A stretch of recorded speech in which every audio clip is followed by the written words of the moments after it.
তেখেতৰ অনুমতি সাপেক্ষে আমি তেখেতৰ এই ভৰিৰ অংশ আপোনালোকক দেখুৱাবলৈ বিচাৰিছোঁ। আনটো ভৰিৰ মই দেখুৱাবলৈ বিচাৰিছোঁ। সেয়া প্ৰথমতে মোৰ হাতবিলাক এনেকৈ বেকা হৈ এনেকুৱা আঙুলিবোৰত লাগি যায়, চকুটো ফুলি যায় নিজে নিজে অট'মেটিক। চুলি মানে দীঘল চুলি কাটি চুটি কৰি দিয়ে।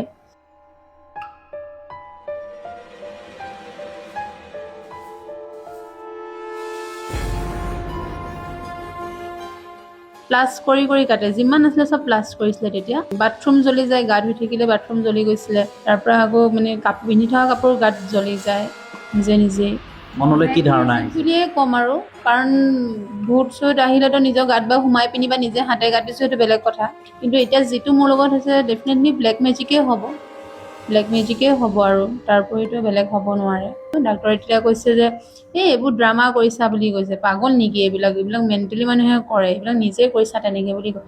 এনেকৈ হাতখন কৰিছে, যেতিয়া মোৰ ব্লাড এইফালৰ পৰা হেৰি কৰি মোৰ কাপোৰত পৰিছে, তেতিয়া ছাৰে হাতখন এনেকৈ কৰি চাইছে, অ' মাই গড এনেকৈ বুলি কৈছে আৰু। প্ৰথমতেতো বিলিভ কৰাই নাছিলে, যেতিয়া নিজে নিজে ডাক্তৰৰ ওচৰত যেতিয়া ব্লাডটো ওলাই পৰে তেতিয়া মোক কৈছে মোক মাফ কৰি দিবা দেই, চৰি। থানাত এণ্ট্ৰি এখন দিব গৈছিলোঁ, তেতিয়াও তেওঁলোকে কৈছে যে মানে আমাৰ ওচৰলৈ অহাতকৈ আগে মানে বেজৰ ওচৰলৈ যায়, এইটো বেজৰ বহুত জৰুৰী।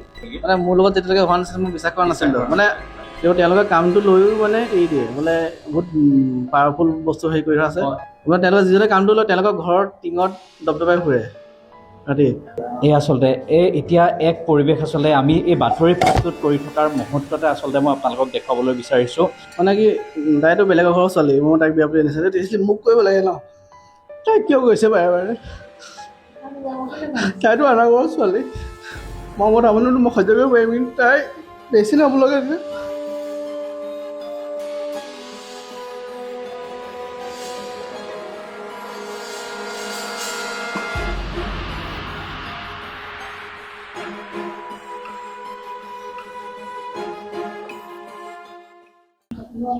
বৰ্তমান একবিংশ শতিকাৰ যুগ আৰু বিজ্ঞানৰ যুগ। বৰ্তমান সময়ত আপুনি ভূত বা অলৌকিক বা এই অদৃশ্য শক্তিবোৰৰ কথা আপুনি বিশ্বাস কৰেনে? বা বিশেষকৈ যদি কওঁ ভূতৰ কথা আপুনি বিশ্বাস কৰেনে? এটা সময়ত যেতিয়া আমি পঢ়িছিলোঁ সাধুৰ কথা, ভূতৰ কথাবোৰৰ কথা, সেইখিনি আমি সঁচা সঁচি যেন লাগিলেও যে প্ৰত্যক্ষভাৱে আমি দেখি পোৱা নাছিলোঁ। আমি এক বাতৰি পৰিৱেশন কৰিবলৈ আহিছোঁ যোৰহাটৰ গড়মূৰত, আৰু সেই গড়মূৰত যেতিয়া এই বাতৰি আপোনালোকে পৰিৱেশন যি আমি বাতৰি প্ৰস্তুত কৰিছোঁ, সেই বাতৰি প্ৰস্তুত কৰাৰ বাতৰি যদি আপুনি চাই ভাবিব যে হয় বৰ্তমান সময়তো বিজ্ঞানৰ সময়তো বা একবিংশ শতিকাটো যে ভূত প্ৰেত এনেকুৱা ধৰণৰ অলৌকিক সেই শক্তিবোৰ যে আছে। কিয় আছে বুলি কৈছোঁ, এঘৰ মানুহৰ 3টা বছৰ জুৰি এই অলৌকিক শক্তি বা ভূতৰ যি তাণ্ডৱ সহ্য কৰি আহিছে। ভূতৰ তাণ্ডৱত আচলতে বা অলৌকিক শক্তিৰ ফলত আচলতে এগৰাকীৰ মহিলাৰ গাত আচলতে ৰক্তাক্ত পৰিৱেশ হৈছে এই 3টা বছৰে। তেখেতেও গম নাপায় বা পৰিয়ালেও গম নাপায় কোনটো সময়ত কি ঘটনা সংঘটিত হয়। এই ঘৰটোতে আমি যি সময়ত গড়মূৰত অৱস্থিত আছোঁ বা উপস্থিত আছোঁ, সেই ঘৰটোত পিন্ধি থকা কাপোৰ অট'মেটিকলি জ্বলি যায়, আৰু সেই ঘৰটোত আমি প্ৰৱেশ কৰিব বিচাৰিছোঁ।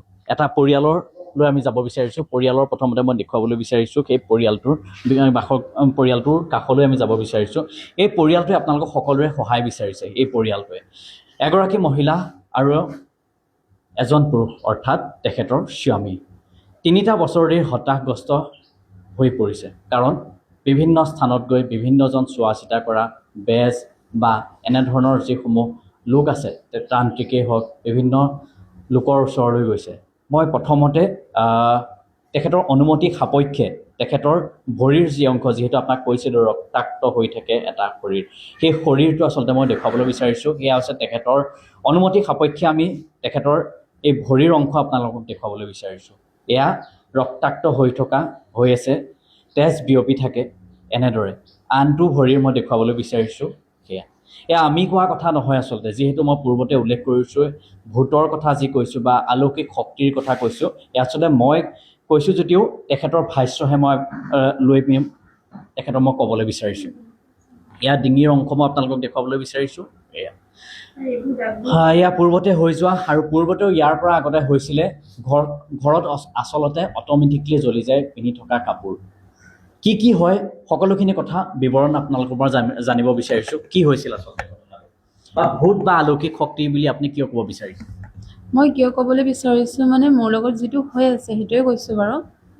আপোনাৰ বিয়া পতাৰ 9 মাহৰ পাছত প্ৰথমতে মোৰ হাতবিলাক এনেকৈ বেকা হৈ এনেকুৱা আঙুলিবোৰ হাত লাগি যায়, চকুটো ফুলি যায় নিজে নিজে অট'মেটিক।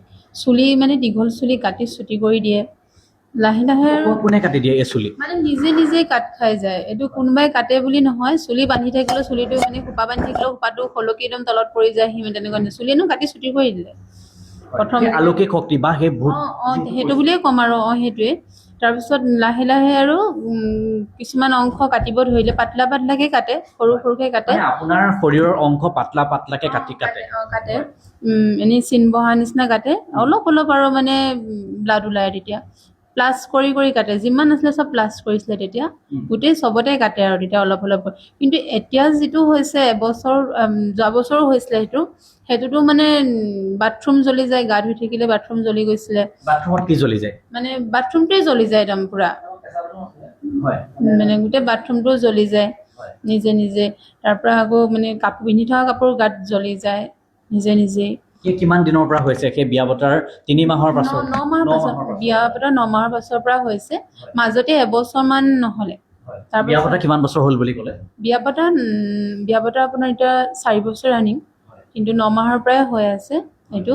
আৰু এই যোৱা বছৰ যিখিনি হৈছিলে, যোৱা বছৰ হোৱাৰ পাছত আৰু নাই আৰু আমি বেজ চেজ লগাই পিনি ভাল হ'ল। এতিয়া আকৌ এপ্ৰিলৰ 4 তাৰিখৰ পৰা আকৌ হৈছে। কি সন্দেহ কৰিছে আপোনালোকে? মনলৈ কি ধাৰণা আহিছে? বুলিয়ে ক'ম আৰু, কাৰণ ভূত চুত আহিলেতো নিজৰ গাত বা সোমাই পিনি বা নিজে হাতে কাটিছো সেইটো বেলেগ কথা। এতিয়া ভূত লাগিছে বুলি ক'ব বা বেয়া বস্তু কিবা গাত লাগিছে বুলি ক'লে বেলেগ কথা। কিন্তু এতিয়া যিটো মোৰ লগত হৈছে ডেফিনেটলি ব্লেক মেজিকেই হ'ব, আৰু তাৰ উপৰিতো বেলেগ হ'ব নোৱাৰে। আৰু আমি ডাক্তৰৰ ওচৰতো গৈছোঁ। ডাক্তৰে প্ৰথমতে যেতিয়া মই গৈছোঁ, ডাক্তৰে তেতিয়া কৈছে যে এইবোৰ ড্ৰামা কৰিছা বুলি কৈছে, পাগল নেকি এইবিলাক মেণ্টেলি মানুহে কৰে, এইবিলাক নিজে কৰিছা তেনেকে বুলি কয়। মই তেওঁক মানে বহুত ক'লো, নহয় ছাৰ নিজেনো কিয় কৰিম, তেতিয়া হাজবেণ্ডে কৰিছে এনেকে বুলি কৈছে। মই নহয়, এইটো নিজে নিজে হয়, অট'মেটিক টেষ্টটো ওলাই যায় এনেকে বুলি কৈছোঁ। বিশ্বাস কৰা নাই, হ'লেও মানে মোৰ প্ৰেছাৰটো যেতিয়া চাইছিলে, এনেকৈ হাতখন কৰিছে, যেতিয়া মোৰ ব্লাড এইফালৰ পৰা হেৰি কৰি মোৰ কাপোৰত পৰিছে, তেতিয়া ছাৰে হাতখন এনেকৈ কৰি চাইছে, অ' মাই গড এনেকে বুলি কৈছে আৰু। মানে নিজে নিজে হৈ গুচি যায় বা ডাক্তৰৰ ওচৰত থাকোঁতেও নিজে নিজে? প্ৰথমতেতো বিলিভ কৰাই নাছিলে। যেতিয়া নিজে নিজে ডাক্তৰৰ ওচৰত যেতিয়া ব্লাডটো ওলাই পৰে, তেতিয়া মোক কৈছে, মোক মাফ কৰি দিবা দেই, চৰি তুমি। আপোনাক ডাক্তৰে কৈছে? মোক মাফ কৰি দিবা, চৰি। ডাক্তৰজনে কৈছে? ডাক্তৰজনে কৈছে, তুমি মোক দেখুৱাতকৈ তুমি এটা কাম কৰা যে তুমি বেজক দেখাবা। ডাক্তৰজনে নিজে কৈছে যে বেজক দেখুৱাবলৈ। যোৱা বছৰ আমি থানালৈও গৈছিলো, মানে কাগজখন দিব গৈছো আৰু নৰ্মেলি, আৰু যে মানে কিবা এটা যদি বাইচান্স হৈ যায় ফেমিলিটো মানে ফচি নাযাওক বুলি, আৰু যে কোনোবাই হ'লেও মানে এতিয়া মোৰ ঘৰৰ মানুহ যদি মই যদি এইবোৰ হৈ পিনি যদি মৰি থাকো, ডেফিনেটলি মাহঁতে কেছ কৰিব, এটপতে কেছ কৰিব।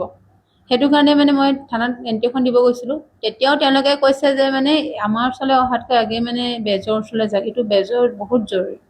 আজিও গৈছোঁ, এতিয়া বাৰু কাগজখন দিব যাব, আজি যাওঁতেও সেইটোৱে কৈছে, আপোনালোকে আমাৰ ওচৰলৈ অহাৰ আগত মানে বেজক দেখাওক, বেছি দৰকাৰী মানে সেইটো।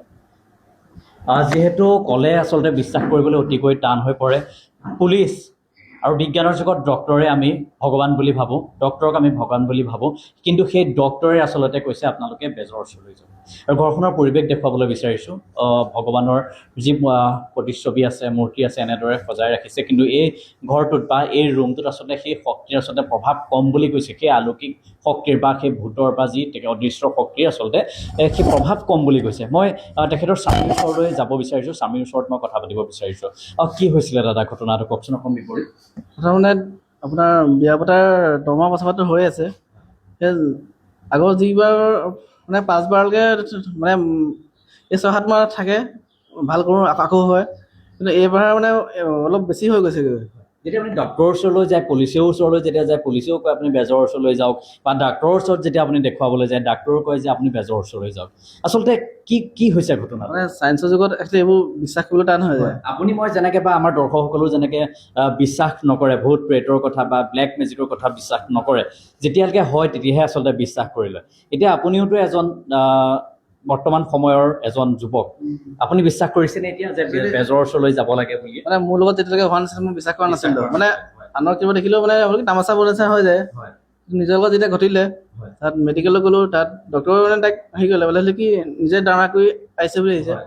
তাৰপিছত তেওঁ মানে মানসিক ৰোগী বা মানসিক বুলি কিছুমানে ভাবিছে চাইকলজি প্ৰব্লেম থাকে কয় ন তেনেকুৱা তাৰপিছত সেই প্ৰেচাৰটো চেক কৰোঁতে আপোনাৰ তেওঁ হাতৰ আগতে মানে যে কাৰণে বস্তুটো চিনটো বহি লগে লগে তেজ বৈ আহিলে তেওঁ ক'লে তাক গালি দিছিলেতো মানে মাক খুজিলে তুমি হেৰি বেজৰ ওচৰত হেৰি কৰ দেখালে ভাল হ'ব তেতিয়াৰ পৰা আমি একচুৱেলি এই ইমান দিন বছৰে বছৰে ঘূৰিয়ে আছোঁ বছৰ বুলি নহয় এটলিষ্ট 6-7 মাহ পিছত অকল বেজৰ ওপৰতে ঘূৰি থকা হৈছে আপোনাৰ তেওঁলোকৰ মানে যিসকল বেজ কাম কৰা হয় তেওঁলোকে কামটো লৈও মানে এৰি দিয়ে মানে বহুত পাৱাৰফুল বস্তু হেৰি কৰি থকা আছে যেতিয়া মই এটা কথা ভাবিছোঁ যেতিয়া আপুনি বেজৰ ওচৰলৈ যায় বা সেই তেখেতলোকৰ ওচৰলৈ যায় তেতিয়া তেখেতলোকে কি কয় তেতিয়া সেইবিলাক কথা কামটো কৰিম বুলি কৰে মানে পাৰিম বুলি কৰে মানে এইটো বস্তু মানে তেওঁলোকৰ পাৱাৰ হেৰিত আছে আৰু যাহা বস্তু তেওঁলোকে নোৱাৰা হৈ যায় আৰু মানে এনেকুৱা হয় মই আপোনাৰ মুছলিম জনাব ওচৰতো গৈছোঁ মানে তেওঁলোকে কৈছে মানে এই কামটো লৈছে নে পইচাটোতো আল্টিমেটলি 10-12 হাজাৰ টকা দেখা গুচি যায় জানো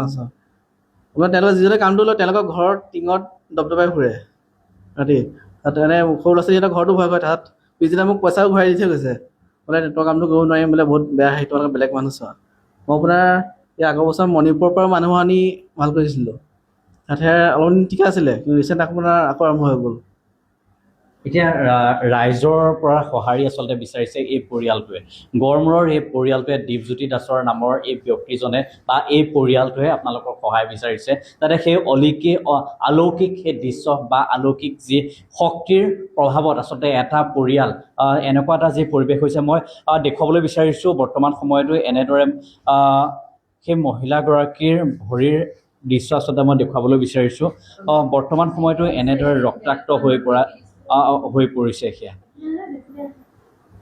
এই আচলতে এতিয়া এক পৰিৱেশ আচলতে আমি এই বাতৰি প্ৰস্তুত কৰি থকাৰ মুহূৰ্ততে আচলতে মই আপোনালোকক দেখুৱাবলৈ বিচাৰিছোঁ সেয়া বৰ্তমান সময়তে সেই অলৌকিক আচলতে যি শক্তিৰ প্ৰভাৱ ঘটিছে বুলিয়ে ক'ব লাগিব বৰ্তমান সময়ত সেই মহিলাগৰাকীৰ ভৰিৰ আচলতে এনেদৰে ৰক্তাক্ত হৈ পৰা দেখা পোৱা গৈছে আমি বাতৰি পৰিৱেশন কৰি থকাৰ অৱস্থাতে সেই পৰিয়ালটোলৈ যি অলৌকিক শক্তি বা ভূতৰ বা কথা যি ব্লেক মেজিকৰ কথা উল্লেখ কৰিছে সেই সময়তে আচলতে এনেধৰণৰ ঘটনা ঘটিছে বৰ্তমান সময়ত মই পুনৰবাৰ মোৰ সহযোগীৰ জৰিয়তে মই দেখুৱাবলৈ বিচাৰিছোঁ এয়া আচলতে এনেধৰণৰ ঘটনা আচলতে ঘটি আছে সেই যোৰহাটৰ গড়মূৰৰ দীপজ্যোতিৰ বাসগৃহত বা এই পৰিয়ালটোত সেয়া দেখুৱাবলৈ বিচাৰিছোঁ এনেদৰে 3টা বছৰে আচলতে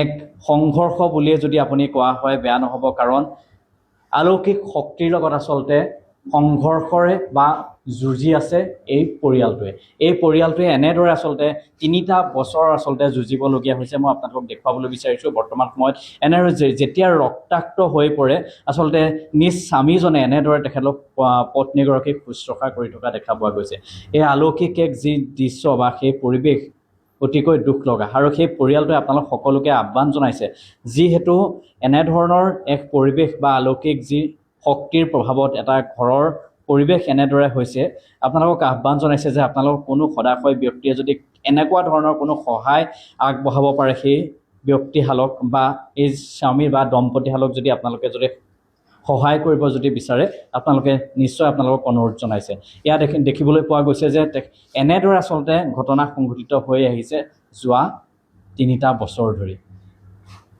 এয়া আচলতে তাণ্ডৱ বুলিয়ে ক'ব এই সংঘৰ্ষ জৰ্জৰিত সমস্যাত আচলতে জৰ্জৰিত হৈ পৰিছে এটা পৰিয়াল এয়া কি ক'ব অলৌকিক শক্তি এয়া ভূতৰ তাণ্ডৱ এয়া আচলতে আমি আপোনালোকক দেখুৱাবলৈ বিচাৰিছোঁ বৰ্তমান সময়ত